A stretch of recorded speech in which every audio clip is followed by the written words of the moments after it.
zum Kehren, also zum wieder entladen und wieder beladen. Das ist aber nur bei optimalen Verhältnissen, dass niemand im Weg steht und keiner falsch anfängt. Er wird dann wieder betankt. Die Emirates geht ja nur auf Dubai, das sind etwa 6,5 Stunden, da wird noch die Hälfte getankt werden. So ein Flüger Airbus 380 hat eine Tankkapazität von 310'000 Liter. 310'000 Liter. Da, wenn eine Singapore Airline getankt wird, dann hat sie ja Volltank normalerweise, wenn sie auf Singapur hinterher geht, weil sie hat etwa 13 Stunden. So ein Flüger kann 14,5 Stunden in der Luft bleiben. Also so eine Tankkapazität, wenn sie die einmal bestellen im Leben, könnten sie 200 Jahre heizen die Heim mit einem Familienhaus. Wir kommen jetzt auf den Dieselplatz West. Sie sehen da die komischen Fahrzeuge, die da stehen. Auf den Pisten aussen sehen Sie die Gruppe, die da die Pisten räumen, respektive abbürsten mit den Jetbrunnen, die da unterwegs sind. Sie arbeiten mit 2 Gruppen, wie ich das gesehen habe. Also sie arbeiten von der Mitte her gegen raus.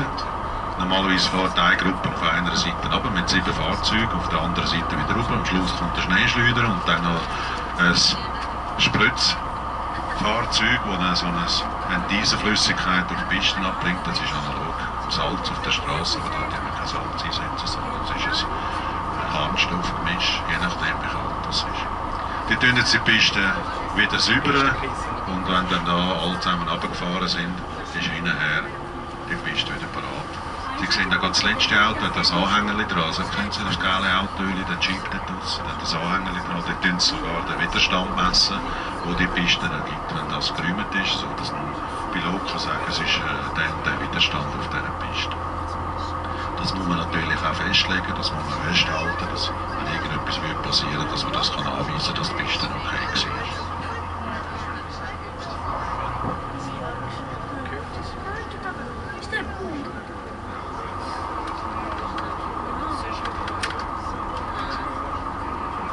Gut, Sie sehen, alle Langstrecken sind noch da, das sind Airbus 340, Airbus 330. Sie sehen, der Unterschied vom 330 ist ganz klar. Der 330 hat 2 Triebwerke, wie hier auf der linken Seite. Rechts haben wir einen Airbus 340, der hat 4 Triebwerke. Die Flüge sind genau gleich gross. Die Länge, Breite, Höhe, alles zusammen ist genau gleich gross. Es sind also 300er, Airbus 340 300, Airbus 330 300. Swiss hat sich entschieden, die Airbus 340, die schon 15-jährig sind, circa zu ersetzen. Sie haben Boeing 777 bestellt, also 777, das modernste Flugzeug, das es gibt im Moment, wo man am Wirtschaftsstück fliegen kann, sind auch Flüge mit 2 Triebwerken, noch etwas grösser als die Airbus 330 und die Swiss rechnet dann, dass sie die Flüge in etwa 320 Leute transportieren können. Jetzt im Moment hat der Airbus 330 236 Plätze und der Airbus 340 216. Da kommt jetzt die Emirates um die Ecke rum, da Standplatz 67 ist der Standplatz, wo normalerweise der Airbus 380 steht. Vor uns haben wir noch Tel Al mit dem Boeing 37 und wo Tel Al ist auch immer von den Hüttenschutz rum, also irgendwo neben ist die Polizei, ja, dort hinten steht sie sogar, der blaue Panzerfahrzeug, das ist immer noch. Wenn so ein gefährdetes Fluggesellschaft am Flughafen Zürich ist, wird das speziell bewacht. Da haben wir den Trimliner, den wir gesehen haben, voraus landen. Sie können das Triebwerk anschauen, hindurch hat es so am Triebwerk so rundummeln. Das soll auch wieder dazu beitragen, dass weniger Lärm entwickelt. Also das ist der Kunststoffflüger oder der Elektroflüger. Das ist alles elektrisch an dem Flüger. Hat also keine Kabel mehr, die gezogen werden, Steuerruder, Steuerkabel und so weiter. Der ist jetzt gerade hergerollt. In dem Moment wird unten durch mit den beiden gelben Schläuchen oder roten Schläuchen wird das elektrisch angeschlossen. Der Stecker hier gemacht. Dann kann er das Triebwerk abstellen, weil er darf in der Wartezeit am Flughafen Zürich keine eigene Energie brauchen, wegen dem Lärm und wegen der Umweltverschmutzung, das ist die Vorschrift. Wenn der angeschlossen ist, elektrisch, wird nachher noch so einen gelben Schlauch unten gebracht, wo sie dann die Klimaanlage anhängen, respektive heute wird es dann die Heizung sein, die der Flughafen zuliefern. Das muss aber dann separat gezahlt werden von der Airline, je nach Verbrauch. Und hinten dran sehen Sie schön den Airbus 380 von dem Emirates.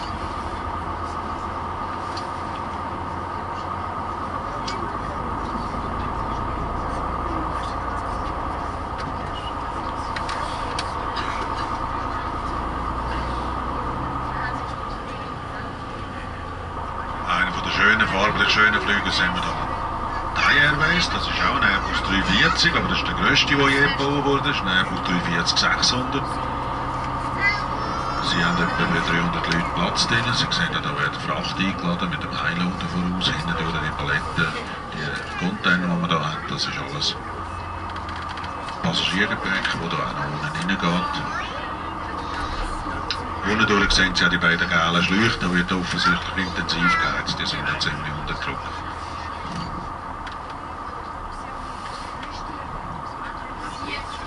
Das ist der letzte Flüger sozusagen heute am Nachmittag, um 1:30. Das ist der Airbus 340 von der Thai Airways, normalerweise um 1:30, wenn der gestartet ist. Ist nachher eine kleine Pause bis um 4:30 Uhr Abend, wo man dann jetzt neue Langstrecken eingenommen hat, wie zum Beispiel New York, Boston und neu jetzt um 5:06 Uhr Abend fliegt Bangkok ab Zürich. Swiss mit Flug nach Bangkok ist um 5:06 Uhr. Jetzt im Winterflugplan. Vor uns auf der linken Seite sehen Sie gut, wie die Flüger entdiest werden. Jeder Flüger, der hier abfliegt, heute, der ein bisschen nass geworden ist und der Gefrierpunkt rum ist, muss entdiest werden. Das heisst, wenn es jetzt noch Schnee drauf hat, würde man den mit Warmwasser den Schnee abspritzen. Anschliessend tut man alle Klappen und Ruder tut man mit dem Glykolgemisch oder mit dem Harnstoffgemisch einspritzen. Sie sehen dort den Swiss-Flüger, den man einspritzt mit dem Höhenruder, mit einer gelben rötlichen Flüssigkeit. Die ist nicht so intensiv. Die Flügelflächen werden mit einer grünen Flüssigkeit eingespritzt. Die ist ein bisschen intensiver. Und das heißt darum, weil die Flüssigkeit nicht ganz so harmlos ist, dass man möglichst die Scheiben nicht blind spritzt, tut man ein weniger starkes Gemisch anwenden für den Rumpf. Da können wir jetzt zuschauen, der Flüger fährt beladen mit den Passagieren drinnen, mit eigener Kraft, kommt er daher zu rollen, bleibt dann stehen und unmittelbar später kommen die Fahrzeuge. Sie sehen, der Steuermann hockt oben in die Kabine rein. Er tut die Sonne durch das Lastwagen von oben her steuern, das ist also sehr Konzentrationsangelegenheit für so einen Mitarbeiter. Die tun das auch im Sommer üben. Sie haben extra Flügelteile deponiert in der Werft drin, wo sie dann im Sommer im schönen Wetter um die Flügelteile herumfahren, weil das ist nicht ganz fahrlos, wenn man unten durch den Traktor von dieser Kabine raus muss bedienen. Also man sagt ihnen Giraffen da, darum, sie sehen so aus wie Giraffen, darum sagen wir ihnen Giraffen. Die haben eine Flüssigkeit, verschiedene Flüssigkeiten dabei und dann so den Flüger abspritzen.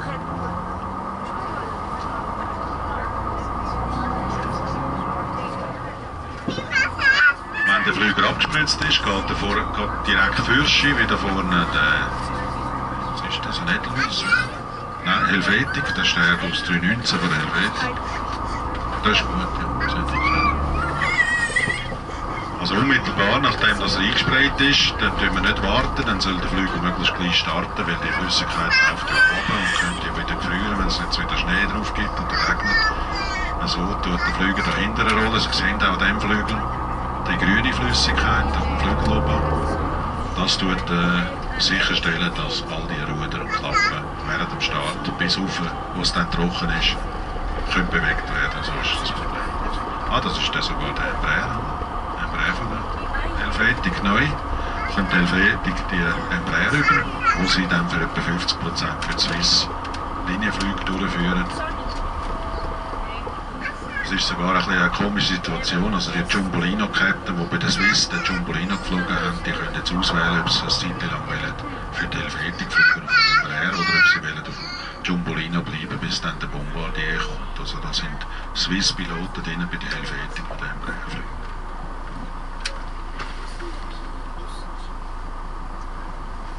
Sehr modernes Flugzeug, absolut perfekt. Die Piloten haben den Blausch an dem Flüger, weil alles zusammen ganz modern ausgelegt ist.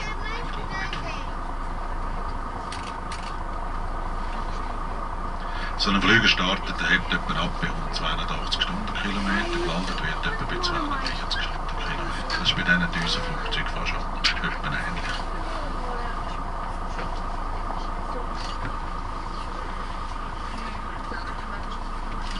Piste 28, die Hauptstartpiste, vom Morgen am 7 bis zum Abend am 9. weil wir dann am Abend um 9 Uhr nicht mehr über deutsches Gebiet anfliegen auf Piste 14, wo wir vorher den Airbus 380 gesehen haben landen.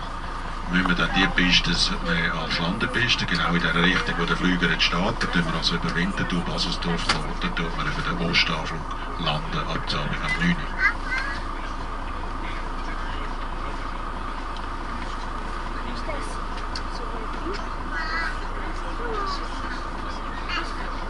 Innen dran sehen Sie so einen Jumbolino, das sind eben die Flüge, die ersetzt werden.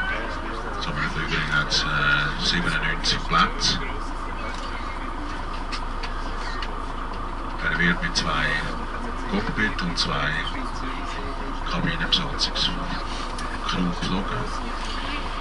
Genau gleich wie der Embraer, der da jetzt jemand zum Start ansetzt.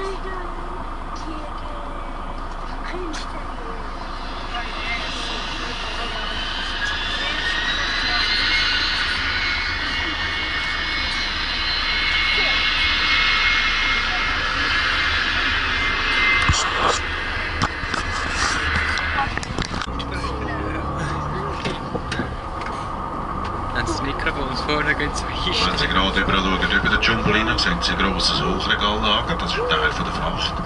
Wir haben dort ein Hochregallager, das vollautomatisch funktioniert, wo wir insgesamt 7000 Paletten hochlagern können. Man kann da den ganzen Flüger vorprogrammieren und die Paletten können in der genau Richtung runterzulesen. Man kann da so einen Flüger verlaufen. Auf der linken Seite sehen Sie auch den EGA-Hangar. Der EGA hat vom Flughafen Zürich aus 3 Flächenflugzeuge, die sie betreibt. Die Helikopter sind ja an der Basis von Dübendorf. Und das Executive-Jet, da ist Sonntagnachmittag, da ist relativ ruhig. Gegen den Abend gibt es dann da Privatflüge, weil morgen am Montag dann geht es wieder los. Morgen früh die Privatflüge, die dann Frankfurt, London, Paris machen. Und im Moment können dann Privatflüge Geschäftsleute unterwegs gehen. Jetzt sind wir am östlichsten Punkt vom Flughafen Zürich, da sind die Kloten oben. Sie sehen auch dort den Jumbolino, der jetzt zum Start ansetzt. Und hinterher kommt die Wege mit dem Airbus 320. Jumbolino ist relativ ein ruhiges Flugzeug. Und die neuen Flüge, die Swiss bestellt hat, die Bombardier, sollen nochmal 25% leislicher sein. Also mit anderen Worten, wenn Sie dann in 10 Jahren Flug betreiben, die Fluglärm hören, müssen Sie am Flughafen kommen, wenn Sie die Lärm ja nicht mehr hören. Da kommen wir in die Nähe vom Privatflughafen vom Flughafen Zürich, der ist da gegen Kloten so ausgelegt. Da sehen Sie so Privatflüge, die Flugierungen gehören, oder auch der Flugschule, da der Horizont, das ist eine Flugschule. Und dort da mit 2 motorigen Turboprops-Maschinen dort die da Schulungen durchführen. Die Flüger haben wir an Ketten gelegt. Und zwar ist das nicht, weil sie gestohlen könnten werden, sondern das ist, dass sie nicht ineinander schieben, wenn es da ein Böen ist und auch das Wetter nicht gerade ideal, könnten die Flüge sich ein bisschen verschieben. Jedes Mal 10 cm wären sie ineinander rein und das können wir damit verhindern, dass keine Beschädigung durchführen. Beschädigung entsteht. Wenn Sie links hinten schauen, das ist das Privatflugzentrum. Ein paar wenige Flüge noch da mit Cessna Aviation. Und jetzt kommen wir zur Fracht. Fracht Zürich hat vor 2 Jahren 510.000 Tonnen umgesetzt. Also über 1000 Tonnen pro Tag, die da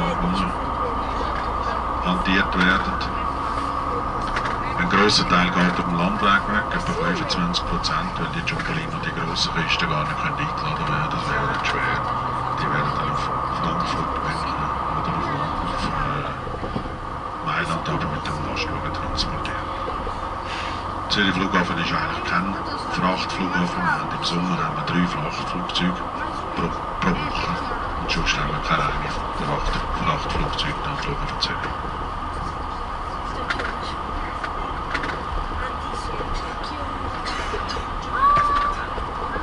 Sie sehen, da geht rechts an der Jumbolino parat ist. Der wird dann gleich mal wegrollen. Auch den hat man abgespritzt.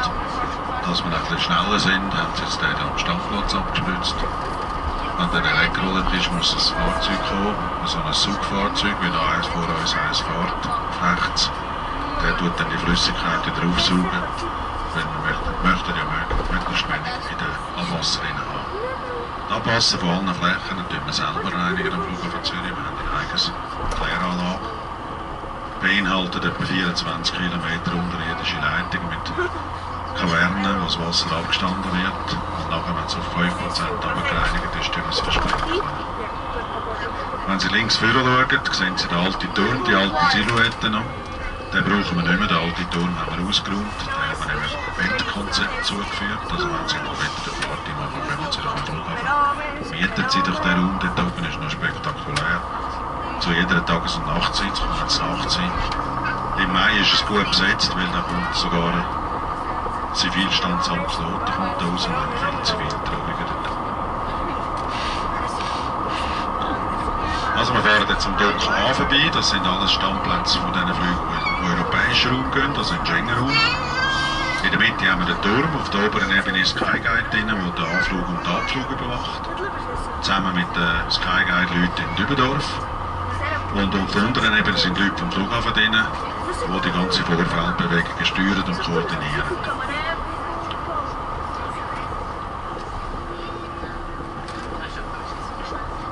Jede Menge Flüger, Airbus 319, 320. Jumbolino zuvorderst mit dem Star Alliance Anspritz noch drauf, noch einen Anstrich, der bezeichnet, dass die Airline zu dem Verbund von der Star Alliance gehört.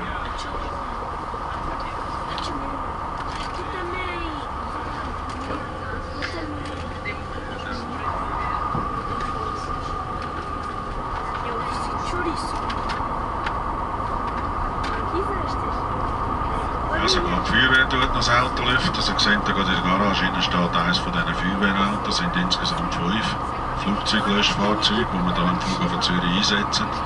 Die sind bemannte Fahrzeuge. 2 sind in Höhe oben, 2 stehen dann bei der Flughafen Feuerwehr rein. Und die sind auf allen Seiten her eingesetzt werden, wenn die Vorgabe ist, dass sie 3 Minuten an jedem Standpunkt vom Flughafen Wasser spritzen. Das ist die Vorgabe, die sie haben. Und darum haben wir die Autos so verteilt, dass sie möglichst schnell am Einsatzort können sein. Helvetik setzt den Fokker 100 ein, was Sie da gerade rechts sehen. Das sind ältere Maschinen, die werden jetzt eben ersetzt mit den Embraer 190. Und auf der rechten Seite sehen Sie noch einen von den älteren, das ist Jumbolino mit dem Reklamenaufspritz vom Shoppingcenter Flughafen. Das sollte ein Alpaufzug sein. Der neueste Flüger, der umgespritzt wurde, ist von der Swiss, der Airbus 320, der auf Star Alliance umgespritzt worden ist, weil die Jumbolino mit der Star Alliance Bezeichnung von der Swiss weggehen. Dann haben jetzt die nächsten 3 Flüge von der Swiss Airbus 320 mit dem Star Alliance Bezeichnung anmelden.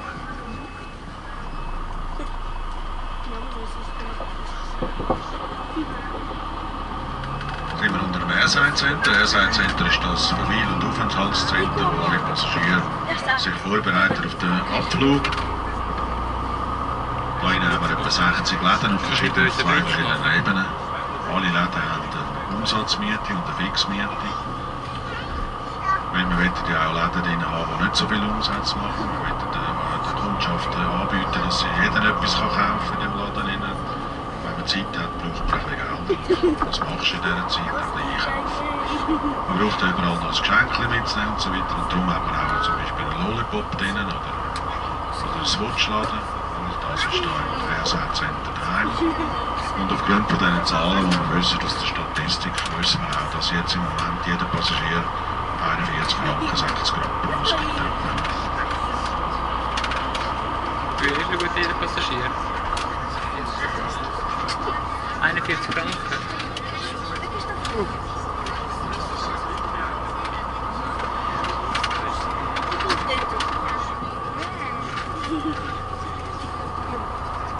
Air Berlin betreibt eine Flotte von etwa 6 Flugzeugen, Airbus 319, die sie noch aus dem Bestand aus der Bel Air gekauft haben. Das ist der HB-Bezeichnung, sehen das gerade bei diesen Flugzeugen. Das sind also Schweizer immatrikulierte Flugzeuge, die sind noch da. In der Schweiz immatrikuliert und nicht unter Berlin-Deutschland, sondern die wird von da aus betrieben.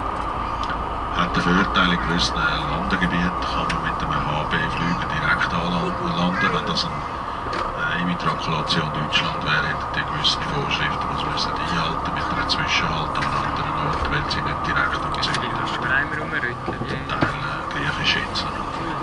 Gut. Edelweiss Airbus 320, unser Ferienflüger, reine, hundertprozentige Swiss-Tochter. Edelweiss betreibt 2 Airbus 330 und etwa 6 Airbus 320.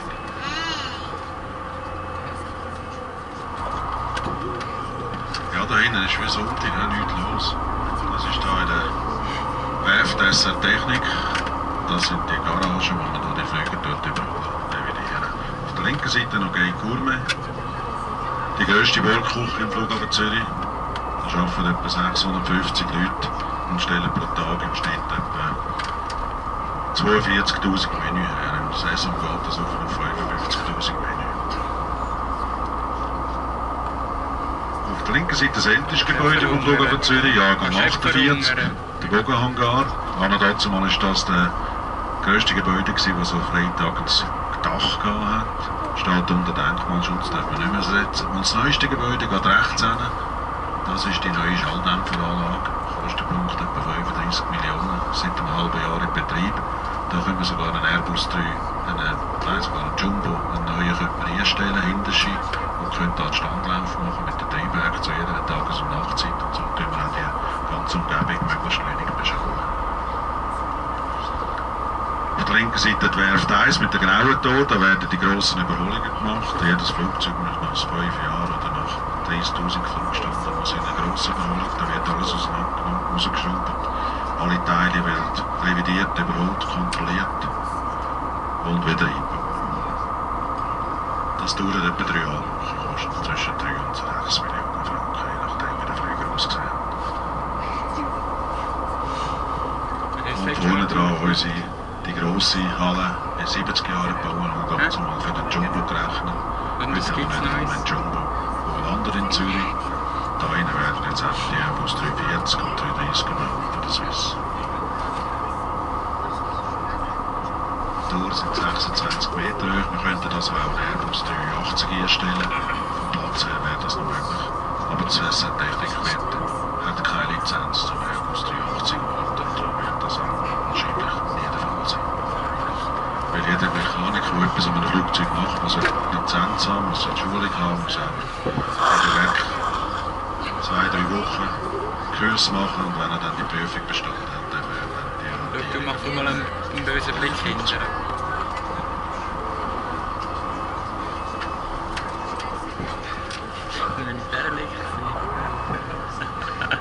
Wenn das Militärhäppchen dabei hat. Halb rechts, und jetzt geht rechts die Etihad Airways, das ist ein Teil aus dem Bestand aus der Darwin Airways. Darwin Airways ist ja eine Fluggesellschaft, die von Lugano auf Zürich gewirkt hat und auch Genf und Bern anfliegt. Die Etihad hat die Airline finanziell unterstützt, sozusagen gekauft, und darum tut jetzt Darwin Airways im Auftrag von der Etihad gewisse Destinationen ausführen von Zürich weg, machen das da an, weil die Etihad kommt ja mit dem Airbus 330 jeden Tag auf Zürich, und der Wien-Verteiler macht die kleine Airline. Das hat ein kleines Problem für die Swiss, weil sie haben ja auch Lugano angeflogen, auch mit diesen Airline, das haben sie jetzt gekündigt, und jetzt fliegt Tirolien Airline fliegt für die Swiss von Lugano auf Zürich über 4 Mann, und Darwin selber noch über 4 Mann, also die Kapazität ist dort nicht überfüllt.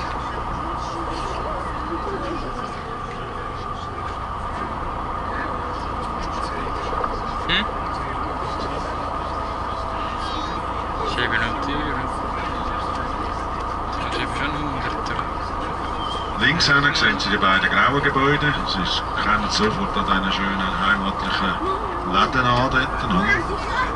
Also es sind Gefängnisse. Das grösste ist das Ausschaffungsgefängnis vom Bund, dort hat 185 Leute Platz, und drinnen haben Sie im Bezirksgefängnis vom Kanton Zürich, dort hat etwa 135 Platz.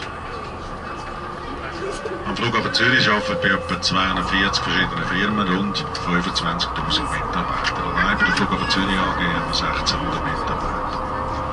Ein grosser Teil arbeitet hier hinten, in diesen Werkstätten. Das sind alle Werkstätten, die wir brauchen, für den Flughafen aufrechtzuerhalten. 365 Tage, 24 Stunden. Der Flughafen ist schon immer offen, wobei der Flugbetrieb wird eingestellt von der Nacht um 11 Uhr bis morgen um 6 Uhr.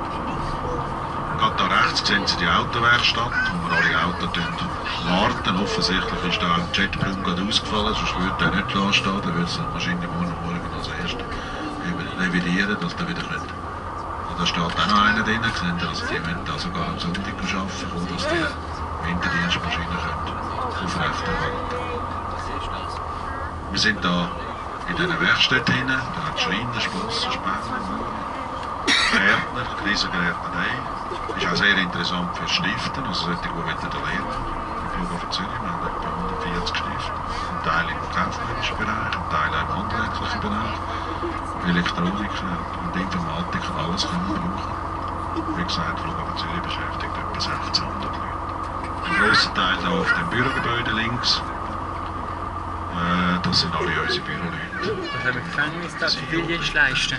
Ganz oben am Fenster, wenn wir schön in der Flughafen sind. SIO hat ja gewechselt auf neue Jahr. Wir hatten den Herrn Kern gehabt bis dahin. Und heute heisst der neue SIO Stefan Wiedriger. Nehmen wir den nicht? Sie sehen, die Halle ist fast leer. Wir sind nämlich jetzt in der Winterdiensthalle rein. Weil jetzt werden die Maschinen gebraucht. Sonst sind die Maschinen alle zusammen da vorbereitet. Zum Einsatz bereit stehen sie da parat. Und jetzt sind zwei Konvoi etwa draussen. Einer steht da noch in der Garmaschine. Das ist so ausgelegt, dass wir etwa regelmäßig alle 8 Stunden neue Gruppen einsetzen. Also insgesamt können wir am Flughafen Zürich etwa 36 Stunden lang Schneeräumen. Nachher personell her haben wir das Problem mit der Ruhezeit. Links haben wir noch einen Kübelwagen. Wir haben zwei von denen. Die gehen am Sonntag unterwegs, weil wir ja ziemlich viel Abfall haben. Vorne durch das sind der dritte Konvoi, der da auch ausgerückt ist. Das ist die älteste Maschine, stehen normalerweise da, aber wie gesagt, die sind halt einsatzbereit. Und da kommt dann noch der Sauger schon.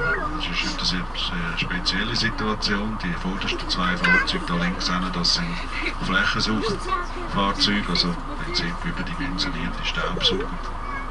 Der hat auch schon einen Auftrag, der geht auch schon bei uns. Normalerweise am trockenen Tag geht der erst um 6 Uhr Abend. Und jetzt kommen wir das Problem, entweder bürstet der Deichen weg oder der drückst ihn hinterher. Er hat sich anders überlegt.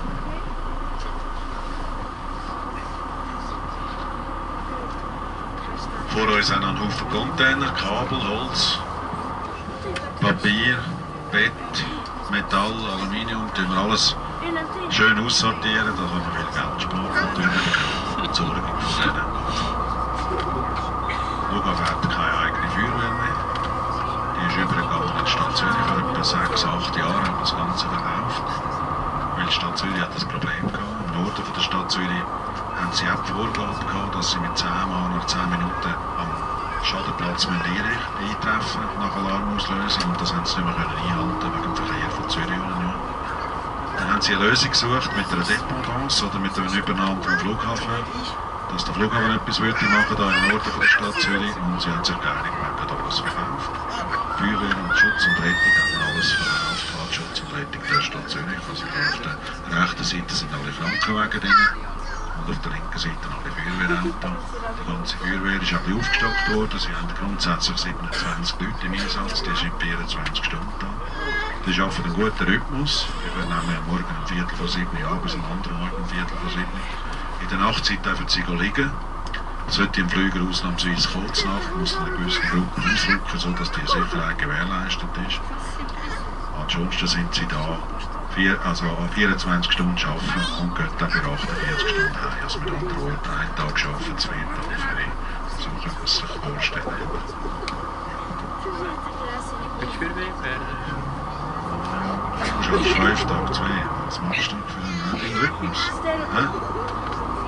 6 Tage, einen Tag frei. 6 Tage arbeiten, einen Tag frei. Ja gut, du schaffst vielleicht nicht so intensiv.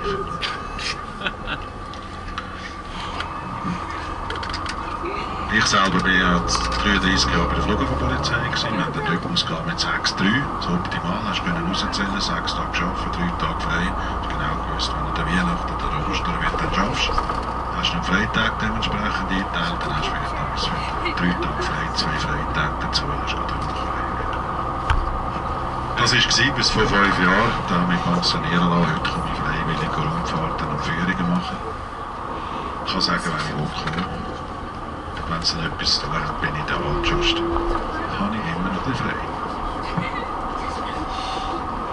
Auf der rechten Seite sehen Sie das Postausgleichszentrum. Da geht ca. 100 Tonnen durch pro Tag, wobei 100 Tonnen kommen da an und gehen wieder weg. Also ein grosser Teil ist, über 70% ist Transitgepäck, respektive der Transitpost.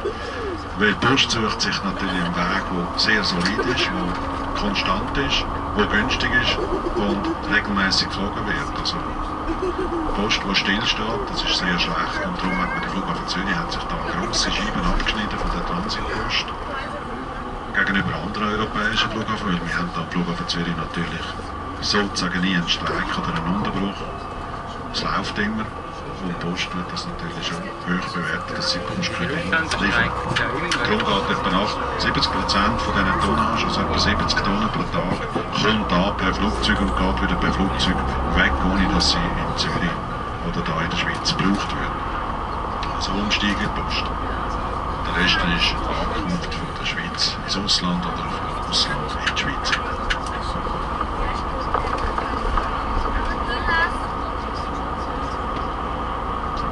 Wenn Sie genau schauen, sehen Sie die Mäusebussard sogar da in diesem Wetter noch ein bisschen auf diesen Pfosten raushocken. Die schauen immer noch ein bisschen auf Mäuse, aber heute sehen Sie wahrscheinlich eine. Es sind auch nicht viele Leute da, wir haben auch eine gewisse Gruppe von Krähen, also Territorialraben sind da. Das sind eine Gruppe von 1500 Vögeln, die am Flughafen Zürich immer sind. Aber die sind intelligent genug, dass sie nicht gleich als Flugzeug angehen oder irgendwo über das Triebwerk haben. Schwarze Raben sind sehr intelligent. Da vorne haben wir ein Nebelmessgerät. Da die zwei rot-weißen Pfosten. Das ist ein Sichtmessgerät, das gegen sich ein Foto technisch ausarbeiten. Und Sie sehen, da hat es Vögel drauf. Zwei, das sind die normalen Plastikvögel und einer ist ein frecher Kerl und nebenan geguckt. Wir haben extra die Vögel drauf da, dass dann die anderen nicht kämen. Da müssen wir das Gerät nicht so oft putzen, aber die Mäusebussard sind natürlich gleich frech wie die anderen. So, jetzt wären wir hier am Pistenkreuz. Ja, jetzt sieht das ein bisschen aus, dass da unten noch 2-3 Flüge starten. Pistenkreuz, das Standpunkt, wo sie in ganz Europa nie in den Nähe am Flüger herkommen, wieder da am Flughafen Zürich. Und darum tun wir dem auch sehr Sorge geben. Sie können hier aussteigen. Bis am Ende des Gartags dürfen sie laufen. Sie dürfen aber nicht rauchen. Fotografieren ist erlaubt. Und da sehe ich, dass da 2 Flüge abgespritzt werden. Der eine ist noch weit unten und der andere ist auf der Startschwelle. Wir bleiben da bis etwa 5 circa und dann steigen wir rein und gehen dann zurück.